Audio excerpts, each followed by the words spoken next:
ao IBDA Podcast. Hoje nós recebemos com muita alegria a professora Cristina Mello, que, membro do Ministério Público de Contas, trabalha no Tribunal de Contas do Estado de Minas Gerais, mestre em Direito Administrativo pelo FMG e como aquelas pessoas que nunca deixam de se aprofundar e estudar. Recentemente, especialista em licitações e contratos pela Faculdade de Direito da UFMG. Cris, é um prazer receber você. Não poderíamos escolher pessoa melhor para nos apresentar aquelas lições de uma carreira que junta profundidade acadêmica com profissionalismo. Uma das curiosidades que todos têm em relação aos presidentes de mesa, em relação àqueles que palestram no Congresso Brasileiro de Direito Administrativo, é qual foi a sua primeira experiência no Congresso do IBDA? Sim, Raquel, primeiramente gostaria de falar que é uma honra estar aqui com você, que é uma pessoa que eu admiro muito no direito administrativo. Você é minha referência em muitas matérias do direito. Então, quando eu recebi o seu convite semana passada, eu falei, não, sem chance de eu não aceitar. Aceitei na hora e é com muita alegria que estou aqui hoje.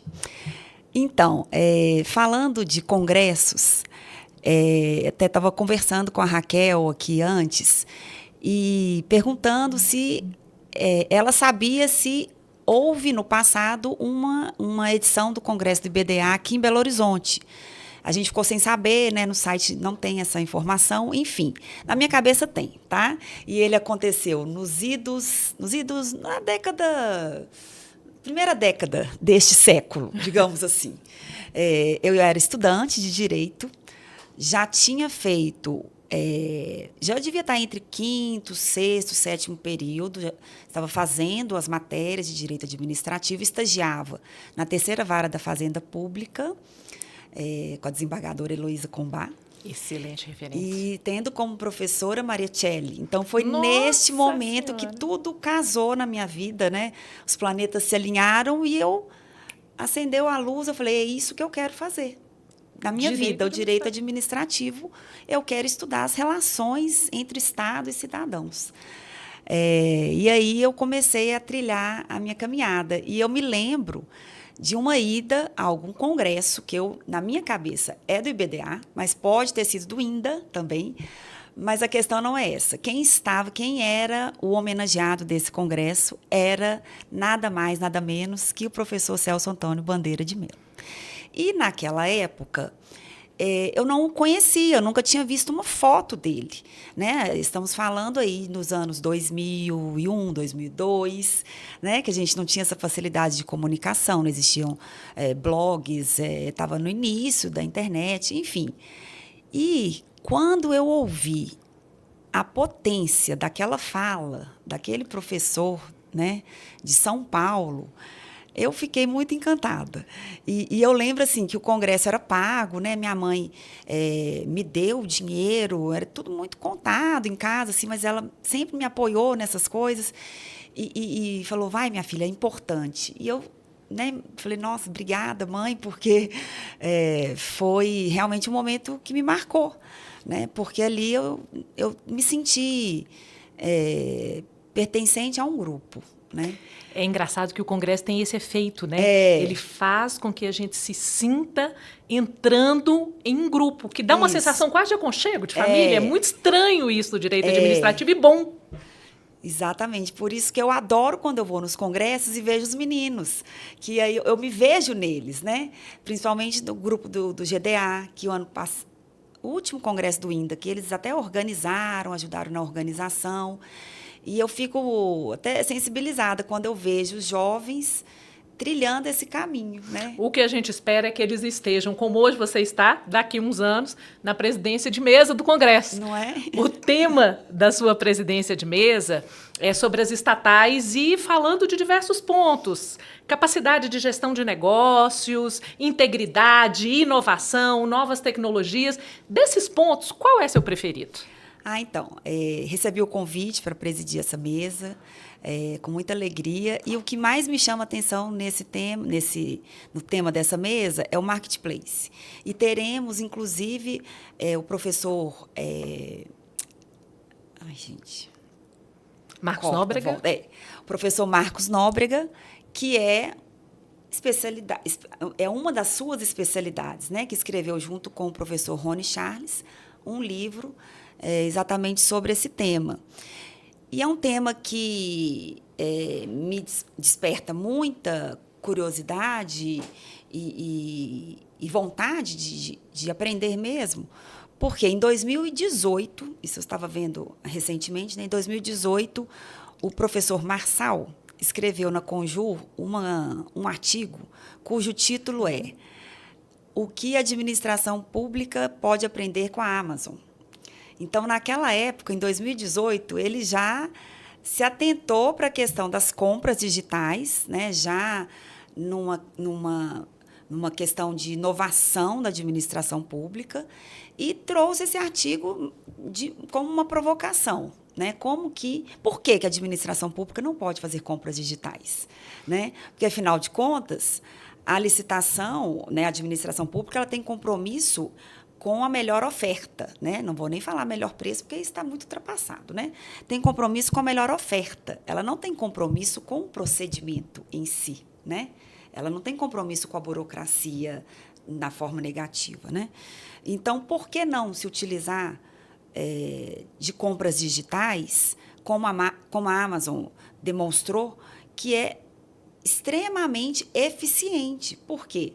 Além de mostrar, como se fosse, ele até fala no artigo dele, como se fosse um mini pregão o que a Amazon faz. Ela mostra para o consumidor uma variedade de produtos e a qualidade dos produtos. Por quê? O X da questão da Amazon e outras plataformas de marketplace o sistema de avaliação por usuários. Então, o próprio usuário avalia aquele produto de forma que aquelas empresas que não são bem avaliadas, elas já vão naturalmente sendo excluídas, porque elas não vão sendo escolhidas pelo consumidor.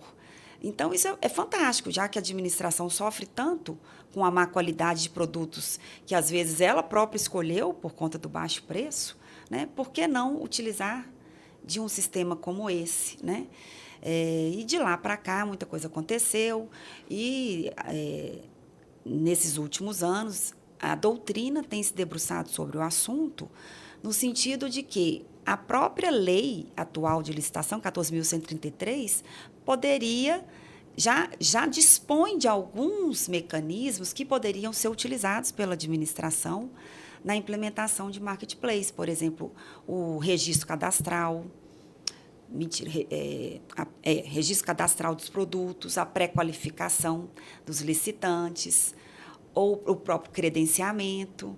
Então, é um tema que está borbulhante na doutrina, né? Tem se discutido muito, e acredito, espero, que essa seja uma realidade da administração em poucos anos.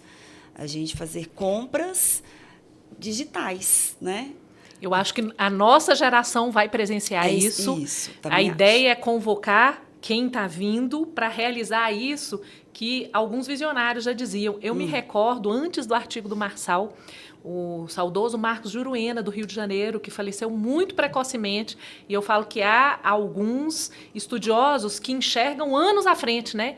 A gente devia estar antes de 2010, 2005, 2006, 2007, e ele falava, a gente precisa pensar numa plataforma digital. E eu me recordo que a primeira vez que eu ouvi falando isso, eu falei assim, como assim plataforma digital? A gente vai comprar como setor privado? Como que alguns de nós realmente têm uma visão. Sim, nós vamos comprar com os benefícios, respeitando o que a gente precisa. E isso eu acho que é mais fácil para quem tem experiência pública em diversas searas, acadêmica, profissional, que eu acho que é o seu caso. E especificamente na experiência profissional, você passou pela advocacia pública e hoje está no Ministério Público de Contas. Fala um pouco sobre isso, sobre essa trajetória. Então, como procurador, como eu disse, né, na faculdade mesmo, eu já me encontrei, então sabia que eu queria ser servidora pública, né? Eu queria servir ao público. Então, sempre tive uma imagem positiva de servidor, né? Então, eu queria ser servidora para servir ao público. E assim tenho feito, né, desde 2000 2005. Quero deixar registrado que eu só passei no concurso da GE por conta dessa professora aqui, que está à minha frente, no curso, né, de pretório que eu fiz. Enfim, nos primeiros 6 anos da minha carreira, eu atuei como procuradora do Estado, na Advocacia Geral. Inicialmente numa procuradoria que pegava assuntos diversos, depois numa coordenação de processos envolvendo saúde, principalmente medicamentos, pedidos de medicamentos ao Estado. E depois eu tive uma experiência maravilhosa, que foi assessorar, como procuradora, a professora Maria Celli, quando ela era secretária da Casa Civil no governo Anastasia. E saí de lá para ir para o Ministério Público de Contas, quando eu fui chamada. E, desde então, tenho atuado em diversas áreas, né? Licitações, contratos, registro de aposentadoria, mas o que tem me chamado mais atenção é a questão do controle das políticas públicas voltadas para a educação. Nessa área de fiscalização, de contratos de financiamento na área de educação, da execução efetiva da política pública, quais são as principais irregularidades? O que a gente identifica como problema? E quais você tem percebido serem as respostas que têm produzido melhores resultados? Então, assim, nesse cotidiano, você vê o que deu errado, e o que está dando errado, e o que vem vindo como resposta que pode fazer dar certo.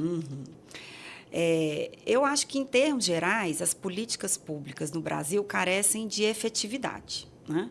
E na educação não é diferente.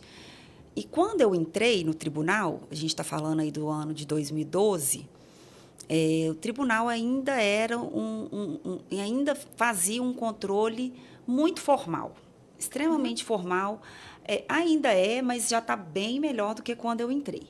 Então, naquela época, quando o tribunal analisava uma prestação de contas ou até outro processo, ele estava focado ali em saber se aquele município cumpriu o percentual mínimo de gastos com educação. Se ele cumpriu os 25%, se ele cumpriu, as contas estão aprovadas. Se ele não cumpriu, vou rejeitar. E não se perguntava se o gasto era efetivo, qual era a qualidade do gasto. Quer dizer, vamos trazendo para o campo da educação. Os meninos estão aprendendo, né? A aprendizagem está sendo um elemento importante desse gasto, ou é um gasto etéreo, né? De final de ano, só para cumprir o percentual. Então, assim, desde que eu estou lá, eu tenho percebido que, aos poucos, claro que é um movimento lento, né? É um movimento, é uma cultura, né? De anos e anos do controle formal, mas a gente tem percebido o controle do quantitativo para o qualitativo. Então, o controle de qualidade e não apenas de quantidade. Mas isso envolve inúmeros outros processos de fiscalização. Por exemplo, auditorias, né? Auditorias operacionais, que não visam apenas identificar um problema e multar o gestor. Não é disso que se trata.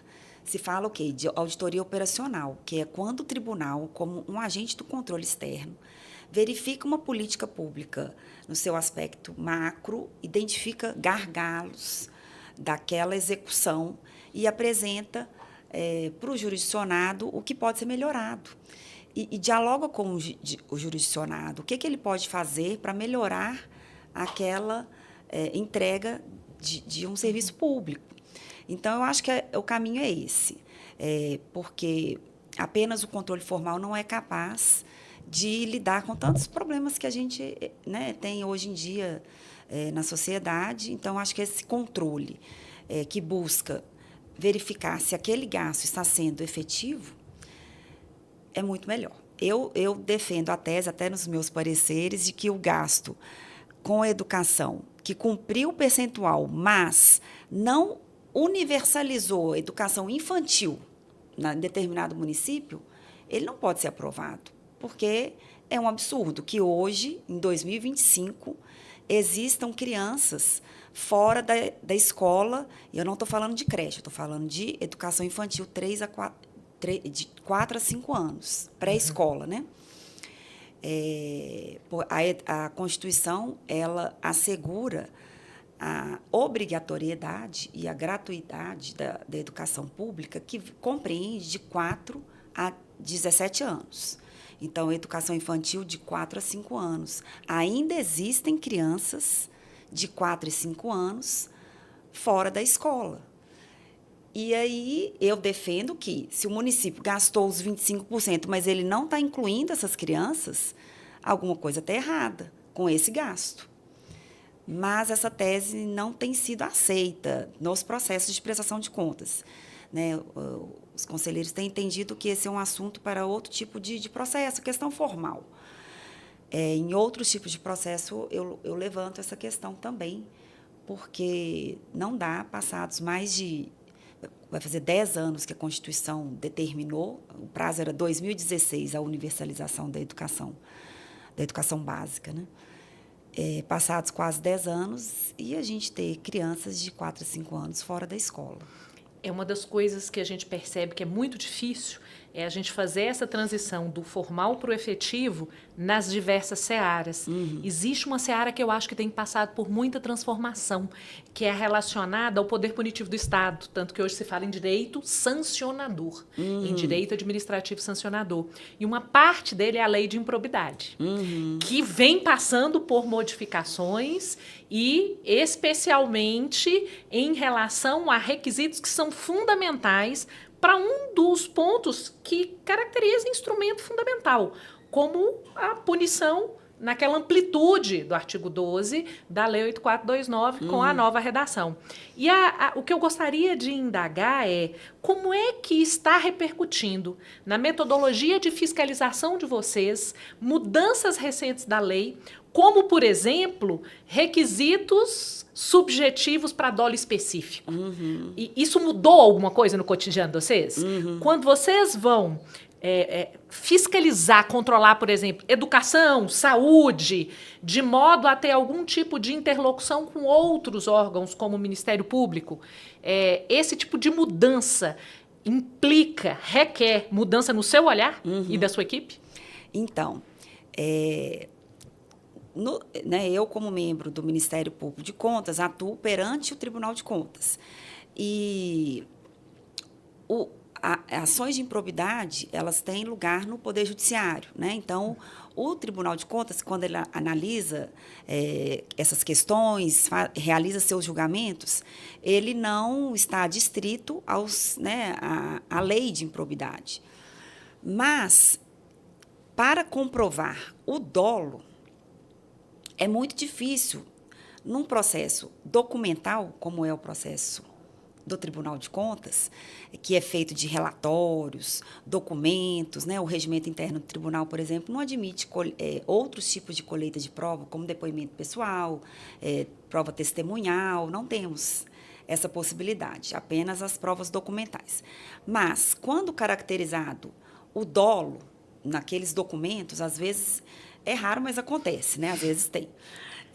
O que o tribunal sinaliza no corpo do acórdão? Remetam os autos para o Ministério Público Estadual.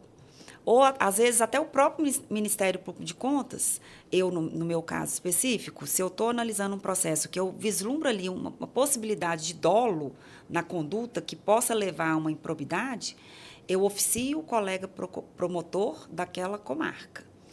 Então, é isso que a gente faz, né? Tanto o Ministério Público de Contas quanto o Tribunal de Contas, se ele percebe ali naquela conduta daquele gestor alguma possibilidade, algum indício de dolo, ele remete os autos para o poder competente, né? Que é o Ministério Público e o Poder Judiciário. Agora, uma questão que você me perguntou assim, se você tem observado mudanças, né, na fiscalização, eu tenho observado um discurso assim, entre as unidades técnicas que eu tenho observado o seguinte, nas fiscalizações que não geram processos, que às vezes são fiscalizações alertas, diante de um sistema que está apontando que o gestor está indo para um caminho, e ela percebe que ele não deveria ir por esse caminho, deveria ir por outro, e a unidade técnica faz um alerta para o gestor, eles têm entendido que isso seria um sinal, um primeiro sinal que, se não seguido, pode ser uma comprovação posterior de dolo. Então, por exemplo, se o gestor foi alertado, não faça isso, vai por esse caminho, ele não o faz, aí ele é alertado pela segunda vez. Enfim, aí a questão vira um processo. Aí você já tem alguns elementos ali que indicam o dolo da conduta, porque ele foi alertado, deixou de fazer, né, uma conduta que foi orientada e foi para outro caminho. E gerou um dano ao erário, cometeu uma conduta irregular, passível de multa, enfim, mas ali já está comprovado, né? E foi avisado, tem um buraco, você está caminhando para o buraco. Quando cai no buraco, você fala, foi porque quis, né? Dolo porque, no sentido vezes, de vontade interna, né? Aspecto anímico. Se ele não tivesse sido avisado, ele pode ter caído no buraco, assim, por forma negligente, né? Ele não estava olhando para baixo, né? Aí caiu. Mas ele foi avisado.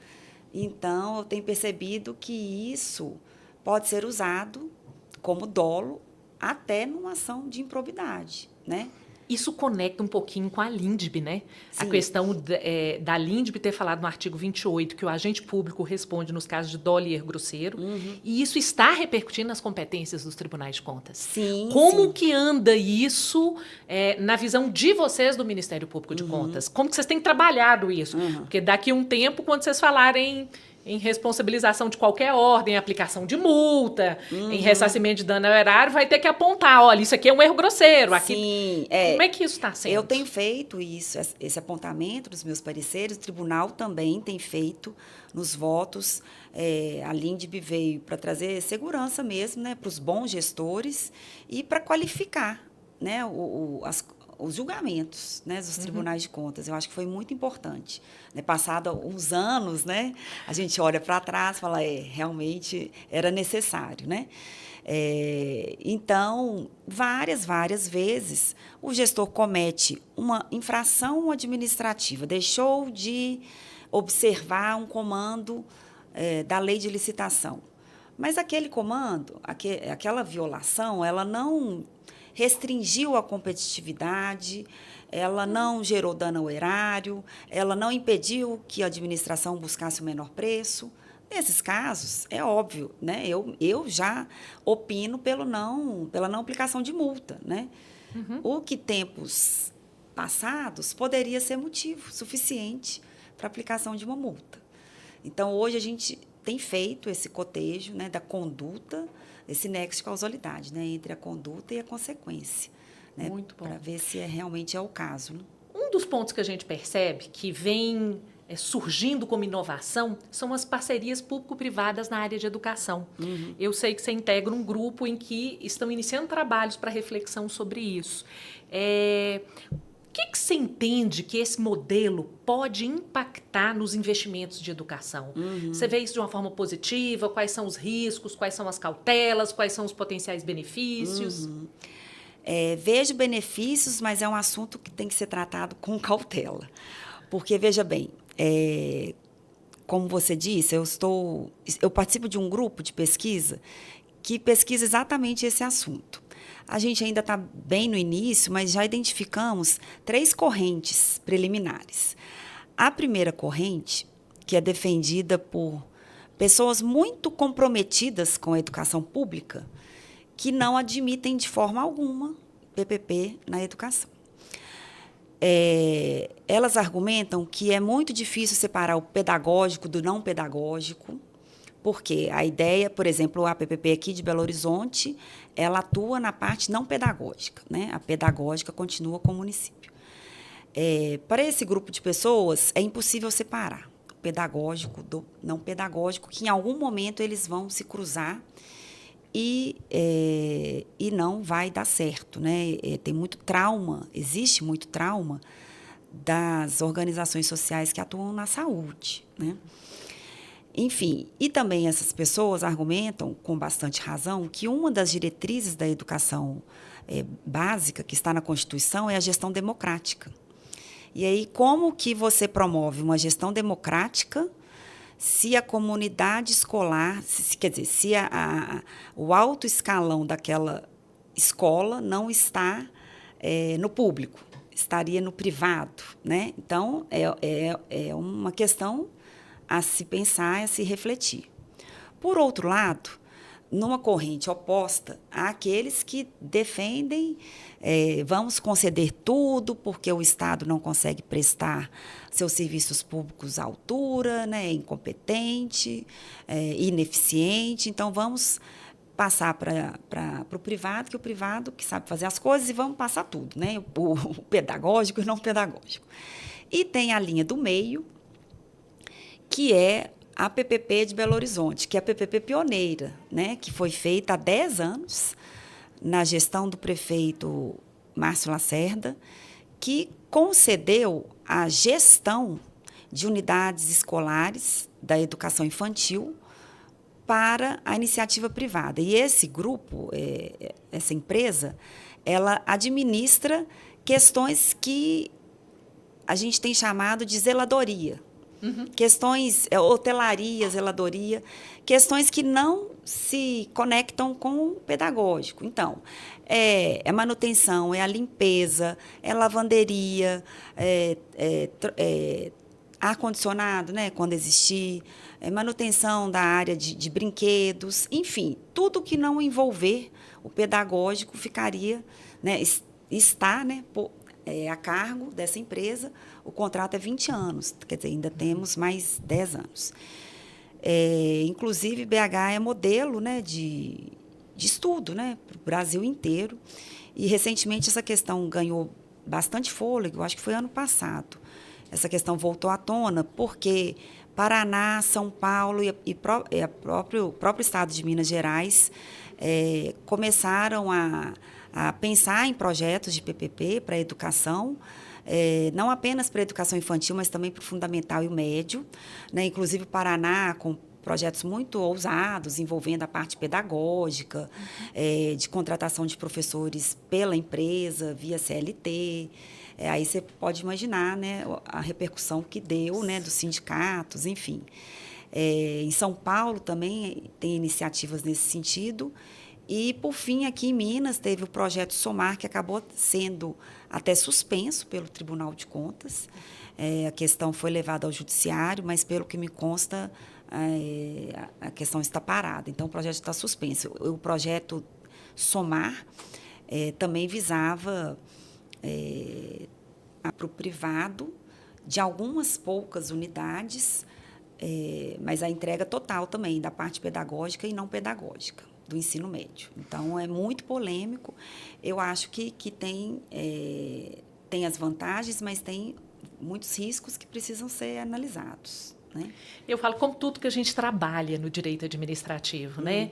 Nada é uma panaceia que vai resolver tudo e nada é o horror que não admita um esforço acadêmico, empresarial, profissional, pessoal, privado, público, para que aquilo de fato funcione.